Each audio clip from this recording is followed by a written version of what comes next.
Okay, guys. So in this video, I'd like to go over one of the most important documents we're going to be looking at all semester. It is a really a one-page document called How to Write Essays. And since this is English 101 composition, which is writing essays, this document, this little handout I have for documents, so fancy. I don't want to say document; it sounds ridiculous. But this handout, it's ridiculous, but it is one page long and it contains every single thing you're going to need to know for the rest of the semester.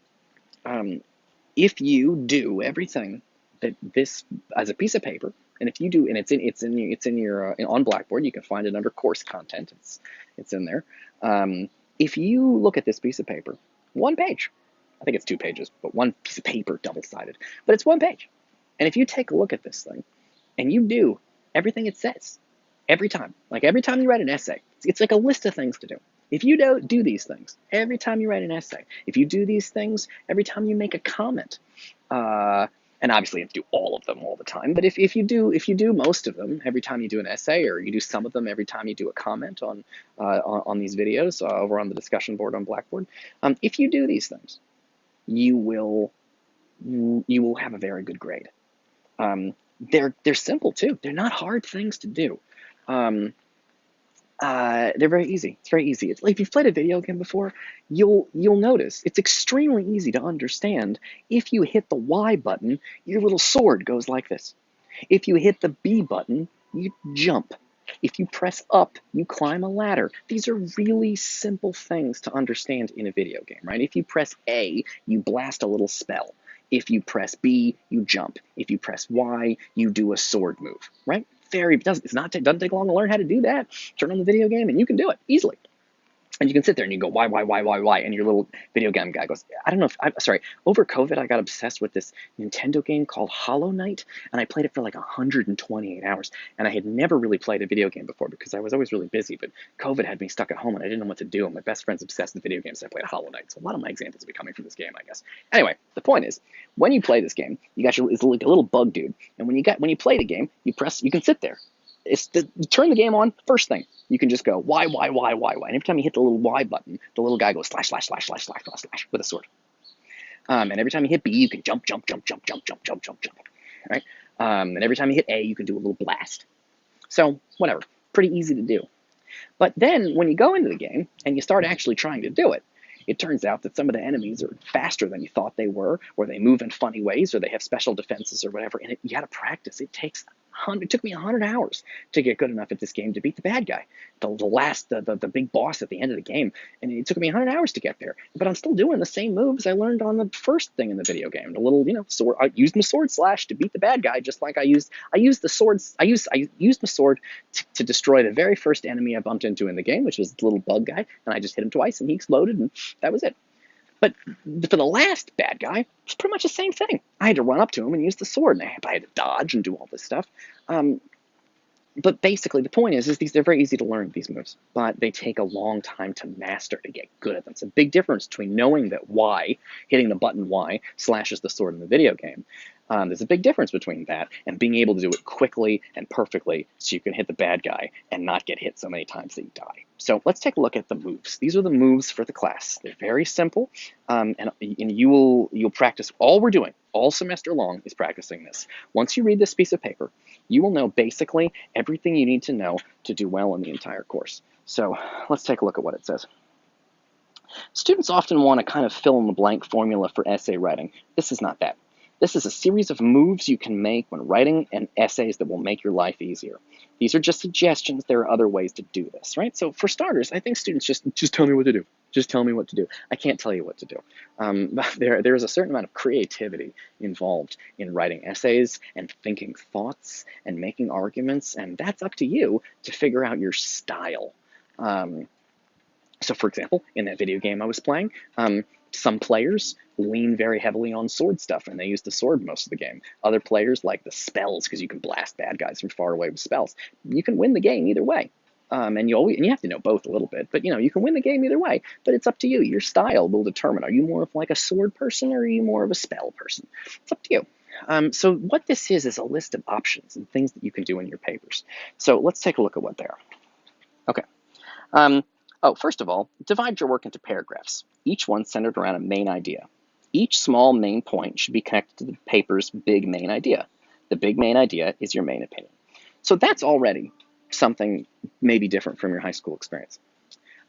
Your paper is about your opinion. This is true in all the papers you're going to write for me, and it's true for a lot of the papers you're going to be writing for the rest of your college career, although maybe not all of them. The work centers around your opinion. This is dizzying for some students who are used to writing like book reports, where you read a history book and you learn about World War II or something, and then you have a test and they say, why did World War II happen? And you write down what the book said. This is not that, because that's not your opinion. That's just like facts in history. So that's actually probably a bad example, but the point is sometimes you'll do like a book report. What was the book about? And you just tell the teacher what the book was about and they give you an A. If you just tell me what the book is about and summarize the book for me, you get a D. This class needs, if you read Plato's Phaedrus and all you can tell me is just explain what Plato said, but you can't give me your opinion on it, you get a D. So this class, one of the things is that this class is all about your opinion. So the main idea, the point of the paper is to explain your opinion. The point of you really should have your opinion in each paragraph. Almost each paragraph of the paper should have a little bit of your opinion. And the whole paper is about your opinion. So the paper should have a point, your opinion. And then each paragraph should have like a small point, your opinion about this, your opinion about this, your opinion about this other part. And then the things in the paragraph should relate to that section. So it's just a way to organize papers. I assume you guys know how paragraphs work. That's a pretty easy one. Most people come in knowing that already, but that's kind of step one, is breaking up your thoughts into sections and paragraphs.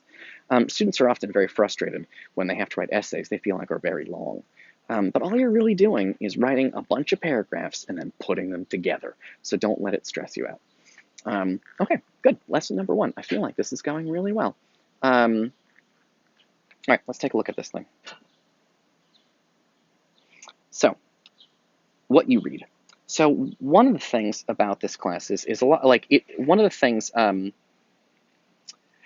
going to do in this class is it's reading. This is something that also frustrates students who came to college, but they don't really want to read. They don't like reading, which is fine. I understand a lot of people don't like reading, but you should probably maybe start thinking about trying to like reading, or pretending to like reading, or reading even though you don't like it. Students often come into a college classroom and they hate, oh, I can't believe my teacher wants me to read this book or whatever.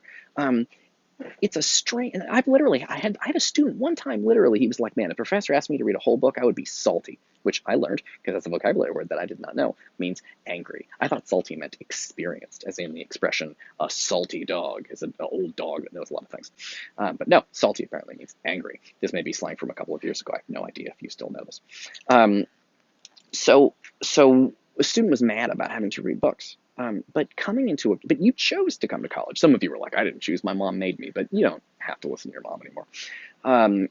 So students come to college, and then there are books everywhere and they hate books. That's a little bit like going into a bar and being furious at all the alcohol there. Like, it's a bar. That's what they do, and the whole point of a bar is to serve alcohol. And yes, it's possible to go in a bar and have a ginger ale and not have alcohol, but the point of the bar is to serve alcohol to people. And if you hate looking at alcohol and seeing drunk people and, seeing people drinking, and you don't want to drink, then don't go to a bar. Same thing for a gym. It would be insane if I were to walk into a gym and be like, oh man, look at all these treadmills. I hate treadmills. Like, you're the one that walked into a gym, and you probably knew ahead of time that the gym involved a lot of treadmills. So, that's life. So you're going to be doing a lot of reading. So one of the things you're going to be dealing with in a college course is how to deal with your reading. And I'm going to talk a little bit more in the next video about the kinds of things that you're going to read. All right, cool. See you in the next video. I think there's only one more video today. Okay, cool.